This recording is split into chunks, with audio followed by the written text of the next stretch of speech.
अलग अलग राज्यों के माननीय राज्यपाल श्री, सभी मुख्यमंत्रीगण, केंद्र और राज्य सरकारों के मंत्रीगण, सांसद और विधायकगण और गांव-गांव से जुड़े हुए सभी मेरे प्यारे भाइयों बहनों, माताओं, मेरे किसान भाई बहनों और सबसे ज्यादा मेरे नौजवान साथियों, आज देश के गांव-गांव में मैं देख रहा हूं कि गांव-गांव से इतनी बड़ी संख्या में लाखों देशवासी, और मेरे लिए तो पूरा हिंदुस्तान मेरा परिवार है, तो आप सब मेरे परिवारजन हैं। आप सब मेरे परिवारजनों के दर्शन करने का मुझे अवसर मिला है, दूर से सही, लेकिन आपके दर्शन से मुझे शक्ति मिलती है। आपने समय निकाला, आप आए, मैं आप सभी का अभिनंदन करता हूं। आज विकसित भारत संकल्प यात्रा के 15 दिन पूरे हो रहे हैं। शुरू की तैयारी में शायद कैसे करना, क्या करना, उसमें कुछ उलझन रही, लेकिन पिछले 2-3 दिन से जो खबरें मेरे पास आ रही है और मैं स्क्रीन पे देख रहा हूं, हजारों लोग एक एक यात्रा के साथ जुड़े हुए दिखते हैं। और इन 15 दिनों में ही लोग यात्रा में चल रहे हैं विकास रथ को, और जैसे जैसे आगे बढ़ता गया, मुझे कई लोगों ने कहा कि अब तो लोगों ने इसका नाम ही बदल दिया है। सरकार ने जब निकाला तब तो यह कहा था कि विकास रथ है, लेकिन अब लोग कहने लगे हैं रथवत नहीं है, ये तो मोदी की गारंटी की वाली गाड़ी है। मुझे बहुत अच्छा लगा ये सुनकर के, आपका इतना भरोसा है, आपने अब इसको मोदी की गारंटी वाली गाड़ी बना दिया है। तो मैं भी आपको कहता हूं, जिसको आपने मोदी की गारंटी वाली गाड़ी कहा है, वो काम मोदी हमेशा पूरा करके रहता है। और थोड़ी देर पहले मुझे कई लाभार्थियों से बातचीत करने का मौका मिला।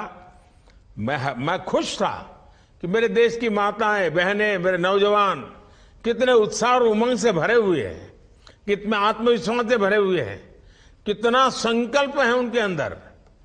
और अब तक 12,000 से ज्यादा पंचायतों तक ये मोदी की गारंटी वाली गाड़ी पहुंच चुकी है। करीब करीब 30 लाख लोग उसका फायदा उठा चुके हैं, उसके साथ जुड़े हैं, बातचीत की है, सवाल पूछे हैं, अपने नाम लिखवाए हैं, जिन चीजों की उनको जरूरत है उसका फॉर्म भर दिया है। और सबसे बड़ी बात कि माताएं बहनें बहुत बड़ी संख्या में मोदी की गारंटी वाली गाड़ी तक पहुंच रही है। और जैसा अभी बलबीर जी बता रही थी, कुछ जगह पे खेती का काम चल रहा है, उसके बावजूद भी खेत से छोड़ छोड़ करके लोग इस कार्यक्रम में जुड़ना, ये अपने आप में विकास के प्रति लोगों का कितना विश्वास है, विकास का महत्व क्या है, यह आज देश का गांव-गांव का व्यक्ति समझने लगा है। और हर जगह विकसित भारत संकल्प यात्रा में शामिल होने के लिए, शामिल तो होता नहीं, उसका स्वागत करते हैं, शानदार तैयारियां करते हैं, गांव-गांव सूचनाएं देते हैं और लोग उमड़ रहे हैं।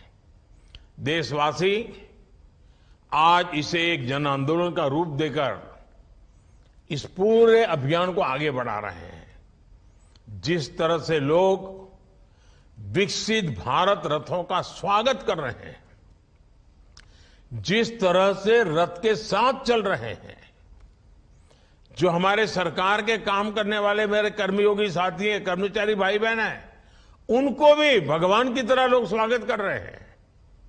जिस तरह युवा और समाज के हर वर्ग के लोग विकसित भारत यात्रा से जुड़ रहे हैं, जहां जहां के वीडियो मैंने देखे हैं, वो इतने प्रभावित करने वाले हैं, इतने प्रेरित करने वाले हैं। और मैं देख रहा हूं सब लोग अपने गांव की कहानी सोशल मीडिया पर अपलोड कर रहे हैं। और मैं चाहूंगा कि नमो ऐप पर आप जरूर अपलोड करिए, क्योंकि मैं नमो ऐप पर ये सारी गतिविधि को डेली देखता हूं। जब भी यात्रा में होता हूं तो लगातार उसको देखते रहता हूं, किस गांव में, किस राज्य में, कहां कैसा हुआ, कैसे कर रहे हैं। और युवा तो विकसित भारत के एक प्रकार से एम्बेसडर बन चुके हैं, उनका जबरदस्त उत्साह है। युवा लगातार इस पर वीडियो अपलोड कर रहे हैं, अपने काम का प्रसार कर रहे हैं। और मैंने तो देखा कुछ गांवों ने, ये मोदी की गारंटी वाली गाड़ी आने वाली थी तो 2-2 दिन तक गांव में सफाई का बड़ा अभियान चलाया। क्यों? कि भाई ये तो गारंटी वाली मोदी की गाड़ी आ रही है। ये जो उत्साह, ये जो कमिटमेंट है, ये बहुत बड़ी प्रेरणा है। और मैंने देखा गाजे बाजे बजाने वाले, वेशभूषा नहीं पहनने वाले, ये भी जैसे घर में दिवाली है गांव में, इसी रूप में लोग काम कर रहे हैं। आज जो कोई भी विकसित भारत संकल्प यात्रा को देख रहा है, वो कह रहा है कि अब भारत रुकने वाला नहीं है, अब भारत चल पड़ा है, अब लक्ष्य को पार करके ही आगे बढ़ने वाला है।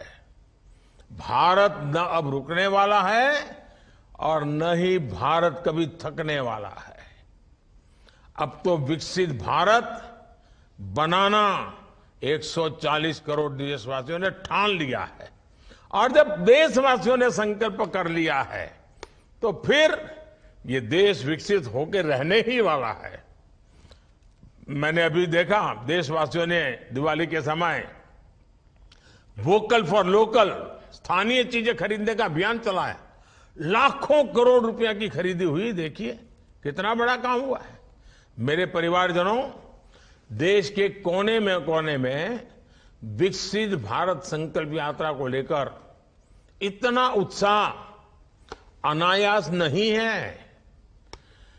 इसका कारण है कि पिछले 10 साल उन्होंने मोदी को देखा है, मोदी के काम को देखा है, और इसके कारण भारत सरकार पर अपार विश्वास है, भारत सरकार के प्रयासों पर विश्वास है। देश के लोगों ने वो दौर भी देखा है जब पहले की सरकारें खुद को जनता का माई बाप समझती थी, और इस वजह से आजादी के अनेक दशकों बाद तक देश की बहुत बड़ी आबादी मूल सुविधाओं से वंचित रही। जब तक कोई बिचौलिया नहीं मिलता है, दफ्तर तक नहीं पहुंच पाते। जब तक बिचौलिए जी की जेब नहीं भरते, तब तक ये कागज भी नहीं मिलता है। न घर मिले, न शौचालय मिले, न बिजली का कनेक्शन मिले, न गैस का कनेक्शन मिले, न बीमा उतरे, न पेंशन मिले, न बैंक का खाता खुले। ये हाल था देश का। आपको जानकर के पीड़ा होगी, भारत की आधे से अधिक आबादी सरकारों से निराश हो चुकी थी। बैंक में खाता तक नहीं खुलता था, उसकी तो उम्मीदें ही खत्म हो गई थी। जो लोग हिम्मत जुटाकर, कुछ सिफारिश लगाकर स्थानीय सरकारी कार्यालय तक पहुंच जाते थे और थोड़ी बहुत आरती प्रसाद भी कर लेते थे, तब जाकर के वो रिश्वत देने के बाद कुछ काम उनका होना पाता था। और सरकारें भी हर काम में अपनी राजनीति देखते थे। चुनाव नजर आता था, वोट बैंक नजर आता था, और वोट बैंक के ही खेल खेलते थे। गांव में जाएंगे तो उस गांव में जाएंगे जहां से वोट मिलने वाले हैं, किसी मोहल्ले में जाएंगे तो वैसे मोहल्ले में जाएंगे जो मोहल्ला वोट देता है, दूसरे मोहल्ले को छोड़ देंगे। ये ऐसा भेदभाव, ऐसा अन्याय, ये जैसा स्वभाव बन गया था। जिस क्षेत्र में उनको वोट मिलते दिखते थे, उन्हीं पर थोड़ा ध्यान दिया जाता था। और इसलिए देशवासियों को ऐसी माई बाप सरकारों की घोषणाओं पर भरोसा कम ही होता था। निराशा की स्थिति को हमारी सरकार ने बदला है। आज देश में जो सरकार है वो जनता को जनार्दन मानने वाली, ईश्वर का रूप मानने वाली सरकार है। और हम सत्ता भाव से नहीं, सेवा भाव से ही काम करने वाले हैं लोग। और आज भी आपके साथ इसी सेवा भाव से गांव गांव जाने का मैंने ठान ली है। आज देश कुशासन की पहले वाली पराकाष्ठा को भी पीछे छोड़कर सुशासन, और सुशासन का मतलब है 100% लाभ मिलना चाहिए, सैचुरेशन होना चाहिए, कोई भी पीछे छूटना नहीं चाहिए, जो भी हकदार है उसको मिलना चाहिए। सरकार नागरिक की जरूरतों की पहचान करे और उन्हें उसका हक दे, और यही तो स्वाभाविक न्याय है, और सच्चा सामाजिक न्याय भी यही है। हमारी सरकार की इसी अप्रोच की वजह से करोड़ों देशवासियों में जो पहले उपेक्षा की भावना भरी पड़ी थी, अपने आप को निग्लेक्टेड मानते थे, कौन पूछेगा, कौन सुनेगा, कौन मिलेगा, ऐसी जो मानसिकता थी वो भावना समाप्त हुई है। इतना ही नहीं, अब उसको लगता है इस देश पर मेरा भी हक है, मैं भी इसके लिए हकदार हूं, और मेरे हक का कोई छीनना नहीं चाहिए, मेरे हक का रुकना नहीं चाहिए, मेरे हक का मिलना चाहिए, और वो जहां है वहां से आगे बढ़ना चाहता है। अभी जैसे मैं पूर्णा से बात कर रहा था, वो कहता था मैं बेटे को इंजीनियर बनाना चाहता हूं।